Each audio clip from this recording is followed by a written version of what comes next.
What's up guys, Perry from Rockville here, and today I'm going to show you all of the controls, inputs, and outputs for your ROCKMIX 8. So here I have my powered speakers that I'm going to be using with my mixer for today, so let's go over how to connect some speakers to the mixer first.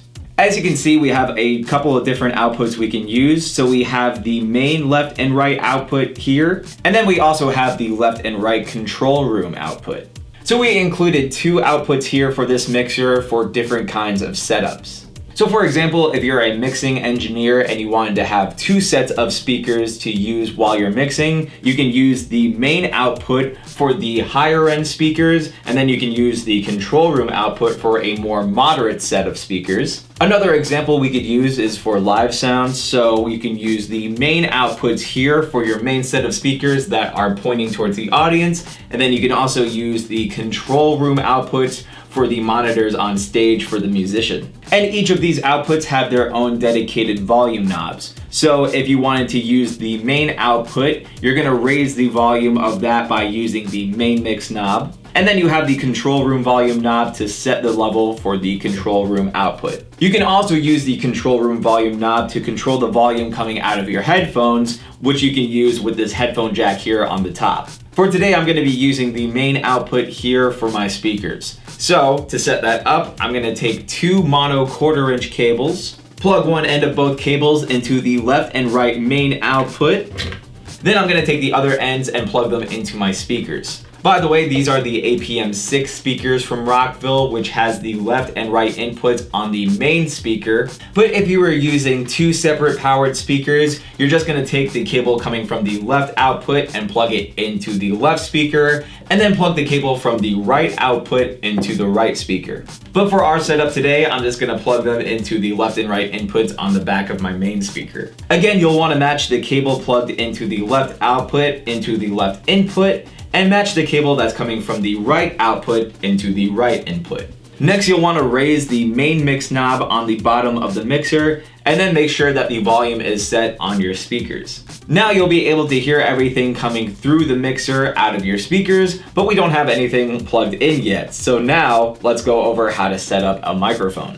So now that we've gone over how to connect a microphone or instrument through the mixer, I'm now gonna use the dynamic microphone again to go through the different controls on our channels here.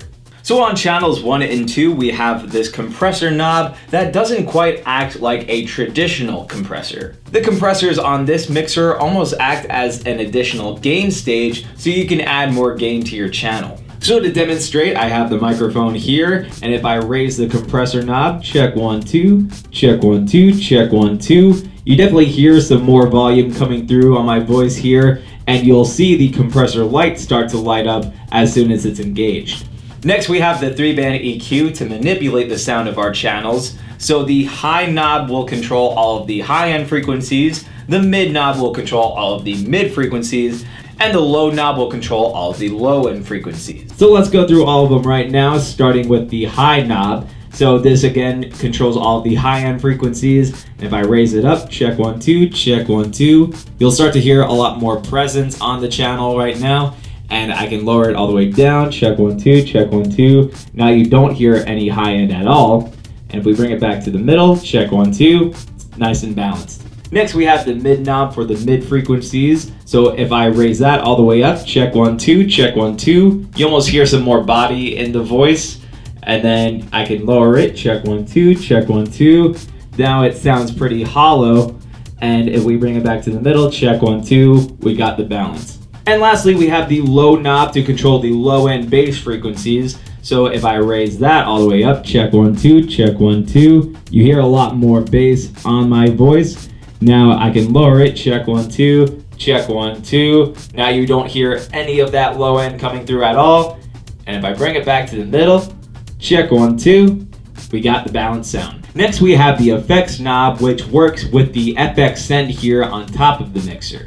So we can use the effects send to send signal from our mixer out to other devices like different effects units, mixers, powered speakers, etc. So if we have the effects send going out to any other device, we can use the effects knob to control which channel we want sent to that external device. So for example, if I had a powered speaker connected through this effects send and I want the vocals from channel 1 sent out to that powered speaker, I'm gonna raise the effects knob on channel 1, and now you'll be able to hear everything from channel 1 coming out of that powered speaker as well. Next we have the pan knob, so we can control where the signal goes between the left channel and the right channel of our mix. So for example, if I set this all the way to the left, check 1 2, check 1 2, you're now hearing my voice coming through the left channel only.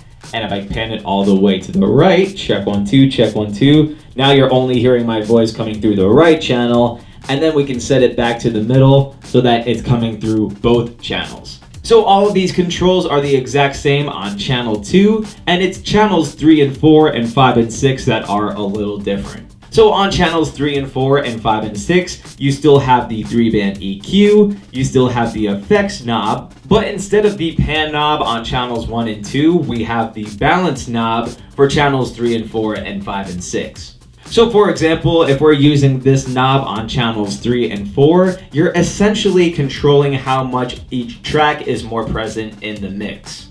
So if I pan this knob to the left, you're making channel 3 or the left channel more present. And if I turn it to the right, you're making channel 4, the right channel, more present. And again, this is the exact same on channels 5 and 6. On channels 5 and 6, we have the USB playback button so that we can hear anything coming through the mixer that's connected to our laptop or computer. And we're gonna touch more on that a bit later. Next to channels 5 and 6, we have the 2-track RCA input and RCA output. So we can use the RCA input to connect anything with an RCA output, like a record player, DVD, CD player, etc. And then we can use the RCA output to send the signal from our mixer out to other devices like an interface. If you're using the RCA input, you'll want to be sure to press down on the 2-track to main button so that this way we can control the volume of anything coming from the RCA input out through the main mix knob. There's also a 2-track to phones button so that this way we can hear anything coming from our RCA input out through our headphones. On top here, we have the 1/4-inch left and right aux input to receive signal from any auxiliary device. And lastly, we have the Bluetooth button so we can pair any smartphone or tablet through Bluetooth and control the overall volume and sound through channels 3 and 4. So to demonstrate, I have my smartphone right here that I'm gonna connect through Bluetooth. So to do that, I'm gonna activate the Bluetooth button here on my mixer, and you'll know your device is connected when the Bluetooth light stays solid. Once you see the Bluetooth light start to blink, that means it's looking for a device to connect to. So for that, I'm gonna go back to my smartphone and go into the Bluetooth settings, search for the device that reads ROCKMIX 8 and click on it to pair. And you'll know your device is connected when the Bluetooth light stays solid. So now to hear the music from my Bluetooth device, I'm gonna raise the level knob for channels 3 and 4, and I'll also wanna be sure that the main mix knob is raised as well. And now you should be able to hear everything coming from your Bluetooth device out of your mixer, but just in case you aren't hearing anything, you can try raising and adjusting your level knob. And we also recommend setting the volume on the actual Bluetooth device to about 75%. So now let's go ahead and hear how it sounds. All right, so now we hear it all coming through. And again, we can use the 3-band EQ to affect the sound. So I can raise the high end. Now it's a lot more present. Bring that down. Got the mid. You can take out some of that body, bring it up. Yep. You can use the low knob to affect the bass, so got a lot more bass coming through there. Turn it down. No bass now at all. Bring it back. There we go. We also got the balance knob, so we can send it to the left speaker. Yep. And then we got the right speaker. There you go, and then we can bring it back to the middle. So it's coming from both. So hopefully this helped explain all of the controls, inputs, and outputs for the ROCKMIX 8. But of course, if you have any questions, comments, or concerns, feel free to reach out to our customer support team through phone or email. As always, I'm Perry from Rockville, and we'll see you guys next time.